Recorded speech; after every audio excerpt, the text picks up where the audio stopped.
Now, if you want to increase the academia in our country, then we need more supervisors coming into the country.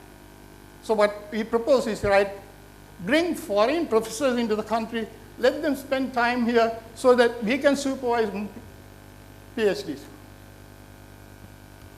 We have quality assurance primarily through international accreditation. Commence university education at most 6 months after the A-levels. Now that's a major thing, major challenge. Then we have promote opportunities in state universities for fee living foreign students up to 5% of intake.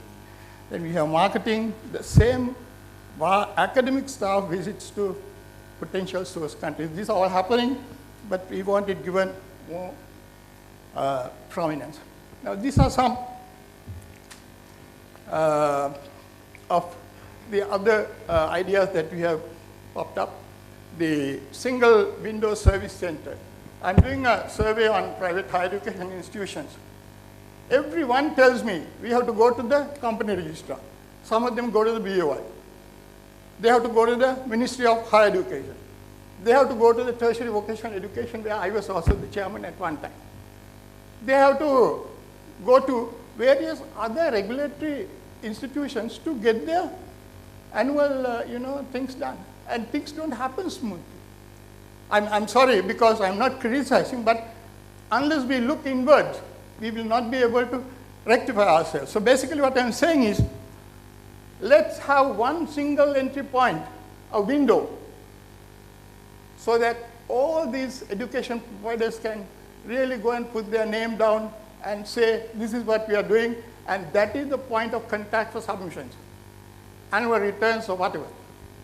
And then we will know exactly what is happening. Then we are also suggesting PPP and partnerships so that we have with foreign institutions for access expansion in post-secondary education and training. Then there are lots of great ideas coming up in the PPP. Then also we have credit facilities for students. The banks are discriminating, but if you have the voucher system, it will not be discriminatory. Then we have credit facilities for students for demand-driven education in private institutions. We have innovation and entrepreneurship development. We talk about entrepreneurship development, and I know Sri Jawaharlal University got 750 million rupees from the government to develop entrepreneurship, which is a great gift to that university, and getting more people to learn about entrepreneurship and also become entrepreneurs. But let's give this to all the universities, because all the universities are now doing this. Let's give this to all the professional institutions, the opportunity to do this, because professional institutions really create professionals, and they can become entrepreneurs. Also, we have outcome-based education to produce future-ready workforce now. This has a lot of meaning and a very broad and a very deep understanding. The reason is, you see, we have defined outcomes to suit the academic purpose. But outcomes are not academic. It is really national development. And it is about the person's profile. Now, we have had quality assurance processes thanks to the World Bank funding. And it was a great gift from the World Bank to Sri Lanka to help develop our quality. But what about the outcomes?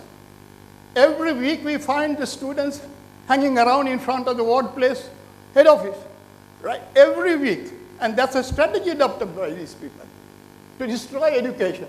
Now, if our outcomes were right, these students will change their behavior. So what I'm saying is, let's look at the profile of the well-rounded students who comes out from the university. And the question is, how do you make well-rounded students? That is what I mean by outcome. Then we have STEM education.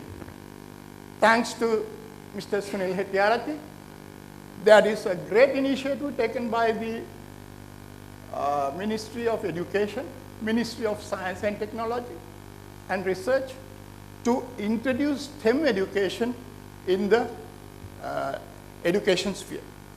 And we totally endorse that. We want this pushed rapidly into the education stream, because you find the whole world is changing with science, technology, engineering, and mathematics. My friend Jagat mentioned about the fourth industrial revolution. I call it the technology revolution. Really, the technology revolution, as you all know, is sweeping us. But we are not ready for it.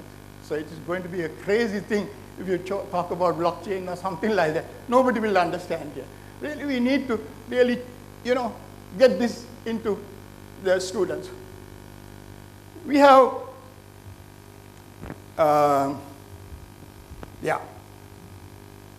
this issue about three-wheel drivers has been really creating a lot of noise. Why? 14% of our workforce, working people, are engaged in three-wheel driving. That's a huge amount. And we don't have enough people to take up jobs in the tourism industry, which we are targeting. We don't have enough people to take up jobs in the construction industry. We don't have, in any targeted development area, we don't have enough people. So which is a very sad thing for us. So what we did was, there was a committee, and they went into this, and then these 5 streams came up. That means preventing, attracting, training, channeling, and upgrading. Giving this opportunity to the three-wheel drivers. So, and there's work being done now, thanks to the Employers Federation, who have been greatly involved in this and facilitating this with the private sector. Then we have the training and preparing the work-ready employees to implement immigration new regulations. Our NHRDC has been vested with the powers to get involved in certifications, so they need special training. We are suggesting that the government look at it very positively to fund them to get that special training, and also initiate a broad discussion with NEC, National Education Commission, to engage the right institutions for a transformation to a future-ready workforce. So how do we really, now this future-ready workforce is really a great thing that Mr. Dinesh Virakpudi really initiated a long time back, about 3 years back, with the Human Capital Summit with the help of the Prime Minister. And this future-ready workforce comes with a transformation and integrated knowledge development in from the school days up. So basically, that's something that we really need to think about. And work with National Education Commission, the advisory body to the presidency. So, having said all that, let's go to the section 2, where we look at the main pipelines of funding. Why funding needs to be driven through the pipelines to the value creators in the country. So what we did, I mentioned here briefly, and it's a procedure, and these are some of the outcomes. On the one side, we have the forecast. These are the forecasts. Quite a lot more than this. These are done statistically, and then also we took into account what people think, the perceptions. So you give weight to the the people aspect, and also you give weight to the perception aspect, and take a sort of a composite of both these, and then work out the budgeted numbers, or the numbers that we expect the government to fund them. Now, this is the forecasting. What you find here is, on the top left is the expenditure incurred by provincial council. They spend more than the central government on education. So you find, if you can read that number, that's what they would be spending in 2020. And here it is.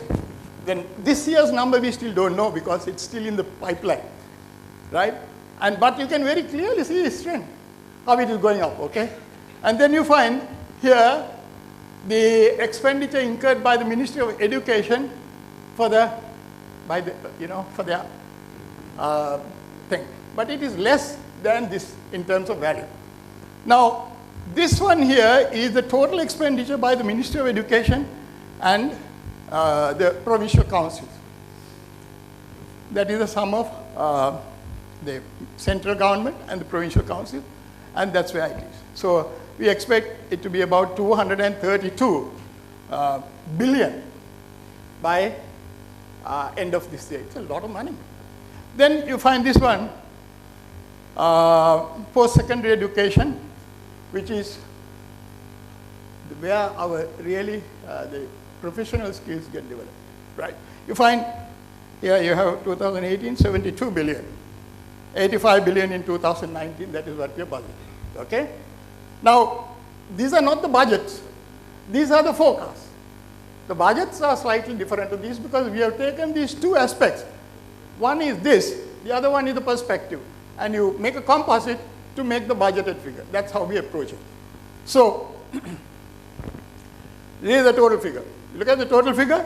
You have 304 billion in 2018 and 404 billion in 100 billion more to 2020. Okay, that's the trend. If you go on doing this, that's a trend. Okay, you can see how neatly this has been going up. Okay, so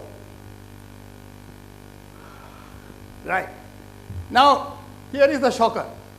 Look at it. You have total number of pupils increasing very marginally. Yeah. This is taken from the, I believe, state reality. This is from the government, right? You find this is the trend of new admissions. I'll be happy. It's decreasing. What is the reason? Demographic? Or is it private sector coming in? Because not accounted for, right? There's something. Okay, I'm not going to give explanations to that. You can discuss. But that is the trend. Okay? So, now then, this is the budget. You find 2018, we want for education 304 billion. And in 2019, which is going to be the next year, 350 billion. Okay? It's from Ministry of Education and Provincial Councils. You get 238 billion.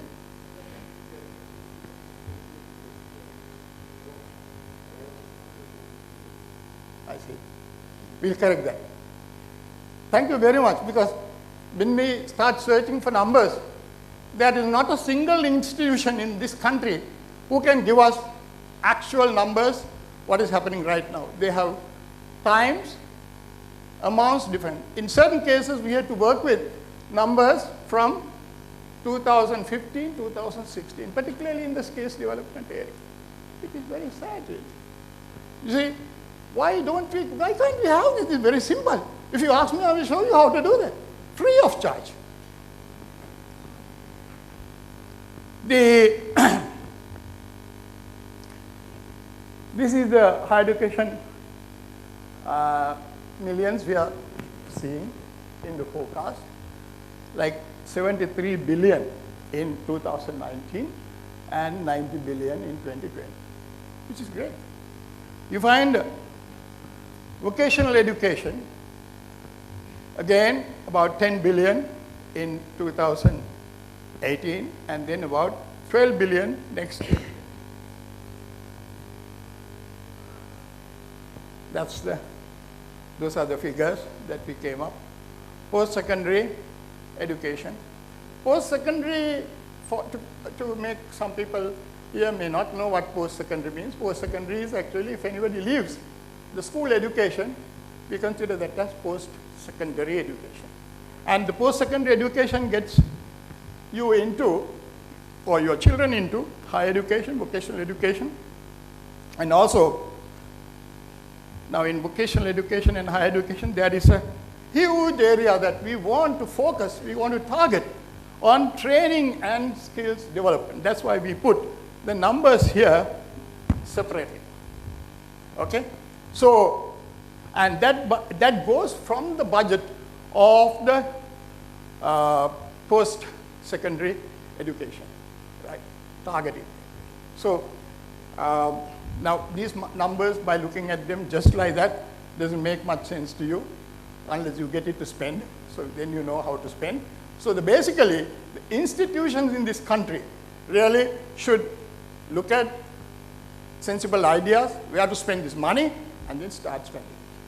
Right.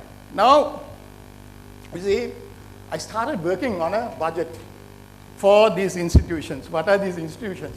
These are the vocational training institutions in our country under the tertiary vocational education. But we found only 2015-16 numbers that we could rely upon. I don't have numbers on 17, 18, though they may be hidden somewhere. It's not available. So basically, it's very sad, but otherwise we can really do a good job looking at these numbers, how to spend it. Okay? This is how it goes. Now, why I have made this line and this line yellow is because you find the Institute of Printing and the NIBM self-funding their propositions, so the minimum requirement from the government grants. But that's what they really spend. So now I have made some analysis when you look at the report to entertain you with information. But I'm not going to waste my time talking to you about that because my 15 minutes is now gone. You can take a look at take a look at those charts. They are very interesting, informative. For example, look at this one. Dropout rate, 15, 16, okay? We have NIBM 2%, National Youth Corps, you find about 36%. Department of Technical Education and Training, next highest, 30%. So we need to ask why. Because when we budget, what we do, we give them money for their intake. And then by the end of the period, 30% missing. I mean, this is a huge waste of money. So you need to really budget properly and use the resources correctly, right? And these are some analyses which I don't want to spend your valuable brains. Go through this, and here again, the percentage completion, average 2015. Okay, so be entertained. Thank you very much.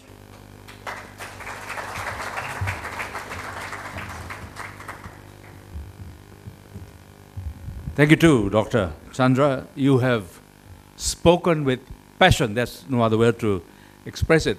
And even then, even though the 15-minute record was shattered, what we have had is a mere synopsis of a much more voluminous report. And you're going to be perhaps able to view that, review it, and look at it again. Now, at this juncture, we would like to invite your attention as our special guest is also invited to address this audience, and that's His Excellency, the High Commissioner for Australia in Sri Lanka, Mr. Bryce Hutchison.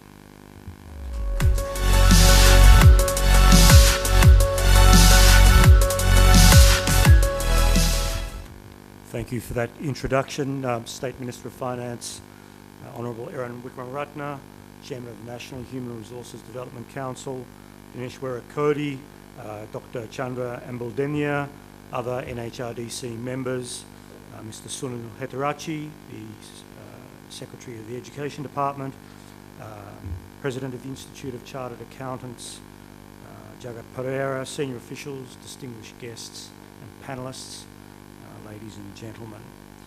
It's a little daunting to be at the podium now following immediately after such a knowledgeable exposition, as we've just heard from Dr. Embaldenia, and before him Mr. Pereira setting the scene, sketching that broad canvas. So I'm not trying to replicate or pitch in the same way as those two knowledgeable gentlemen.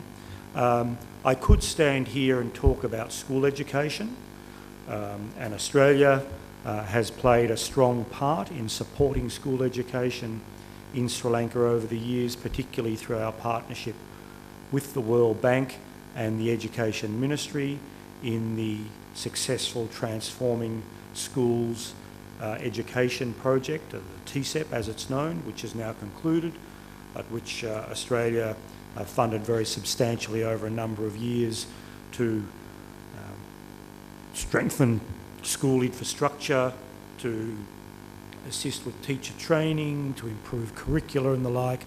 We did all that, but I'm not going to talk about that. I could talk about another matter that Dr. Embaldenia raised, and that is the very worryingly low rate of female workforce participation in this country. I could tell you that Australia, with the International Finance Corporation as part of the World Bank Group, currently has, as part of our development assistance program in Sri Lanka, a 15 million Australian dollar program over 4 years, currently out to 2020, to work with business, to work with the top corporates in this country, in this town, all the way down to the grassroots level, to find ways to see more women in the boardroom, to see more women entrepreneurs given access to finance, given opportunities to access markets. I won't talk about the detail of that, but that's another, another contribution that Australia is making to human resource development in this country.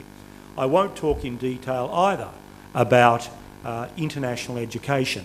I can't assure Dr. Embaldenia that no more Moratua graduates, engineering graduates, will go to Australia. I think some might, but what I am pleased to note is that while the number of Sri Lankan tertiary students, and I include vocational training students in that, in Australia continues to grow in excess of 10,000 now, out of a total of more than 600,000 in Australia, but about 10,000 Sri Lankan tertiary students in Australia. Increasingly, we are finding that the Australian education providers are delivering their content here in Sri Lanka with local Sri Lankan partner institutions and the like. So these young Sri Lankans who study locally still come out with Australian qualifications. So hopefully that will mean, we're delighted to have Sri Lankan students in Australia, of course, but increasingly there are opportunities for Sri Lankans to acquire tertiary qualifications at an Australian accredited level without leaving this country. So I think that's a positive contribution. I'm not going to talk about that in detail either. What I am going to talk about is what Dinesh Werakody asked me to talk about, and that is skills training, vocational educational training. Mr. Pereira was talking about change and culture, and I think this is certainly one area where a change to culture is probably needed. In Australia, the tradesmen, as we call them, the people who've got the vocational skills, the masons, the plumbers, the carpenters, folk like this, they are pursuing honourable vocations. And they are pursuing vocations that, quite frankly, often see them remunerated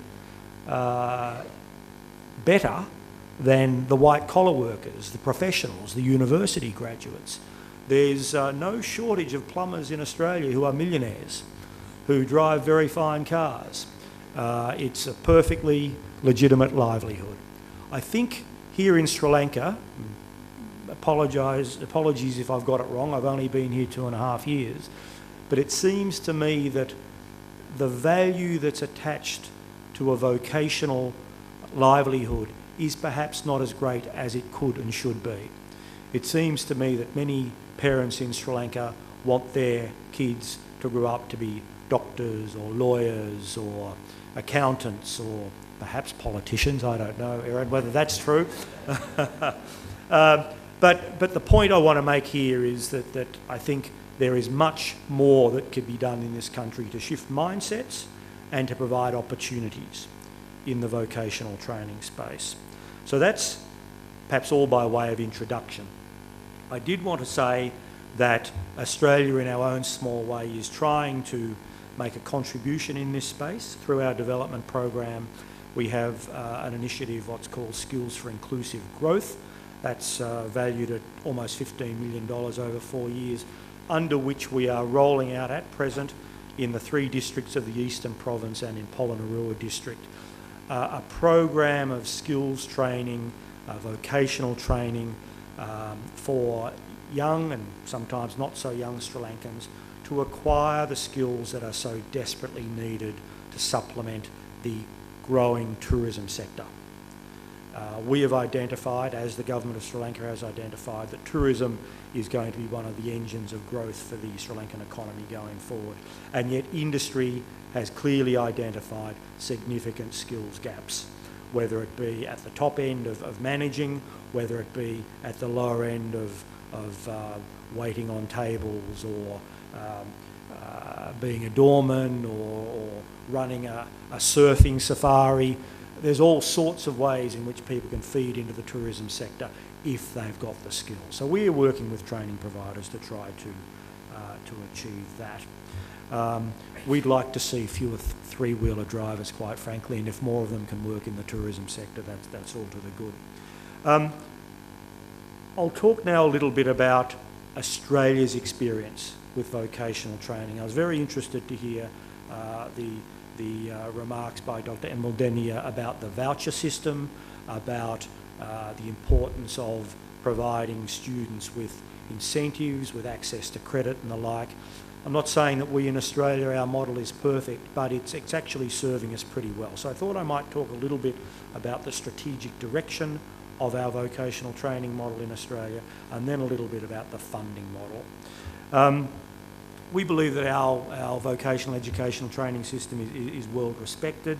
It's strongly integrated with industry, and I think this is the critical point. If you take no other point away from what I say, it's the fundamental importance in any vocational training system of ensuring that industry is completely integrated with it, that people are not acquiring skills that are not relevant to the current needs of the workforce and the current needs of the economy. We think that our system does provide practical skills and qualifications, and it helps businesses grow. These businesses need skilled workers, and our economy needs successful, productive businesses. Now, we have a Council of Australian Government's Industry and Skills Council, which sets the strategic direction for training. This is in some ways a little bit akin to the NHRDC. The Council is charged with ensuring industry competitiveness in response to productivity and labour market pressures. It's also responsible for skills development and national training arrangements, and it identifies the sectors in which the government's assistance will focus. Industry advises the Council on its needs. I think the strength of this system is on collaboration, even though the national government has the primary role and it provides the most resources. The system ensures the voices of other key players, particularly industry and the providers, are heard.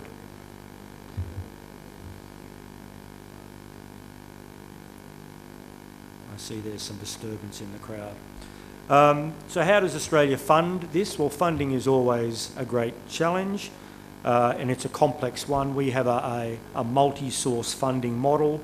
The system generates about $8 billion each year in operating revenue. That's $8 billion drawn from a variety of public and private contributors. I understand one of our senior guests is unwell, so we'll just pause for a moment. I think the matter is now being managed. We wish our friend a return quickly to good health.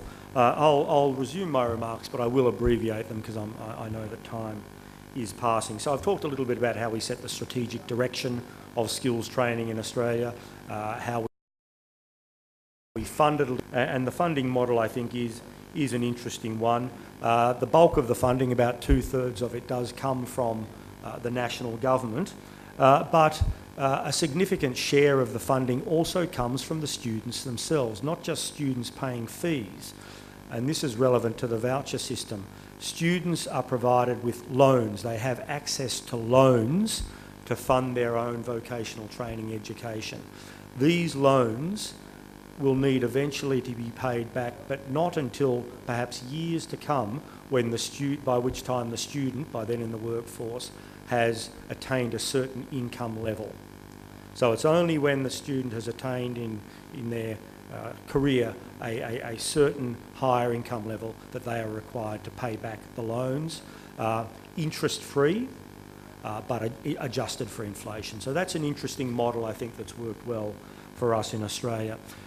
Employers are also required to contribute to the vocational training scheme. There's a range of incentive programs that the government introduces to encourage employers to support vocational training. We're still finding that only about 55% of Australian employers do provide vocational training for their staff, but that's up from about 20% a number of years ago. So we're on the uptick there, and we're getting good buy-in, particularly from the larger employers. It remains a challenge to get the smaller businesses to contribute to the vocational training for their staff. So I think, just to abbreviate, to come to a conclusion, the key message in Australia's experience in vocational training is that all parties benefit from it, whether it be through government, getting increased tax revenue as more people are employed, the employers and the employees. So the system is configured in such a way that all parties not only benefit from it, but contribute to it and help to shape it. It's not just government, it's not just the employers, it's all who get involved in it. It's a complex system, I'm not pretending otherwise. It's not the cheapest system to run, but we think it's working pretty well for us, and I'd be certainly prepared if there are any people here today that want more information on the details of the Australian vocational education training system to share that upon request. I'll conclude at that point. I think there should be a very productive discussion today. I hope that some of the issues that I've put on the table are a bit more granular, a bit more specific than perhaps we've heard, but I hope it feeds into what I'm sure will be a very productive discussion.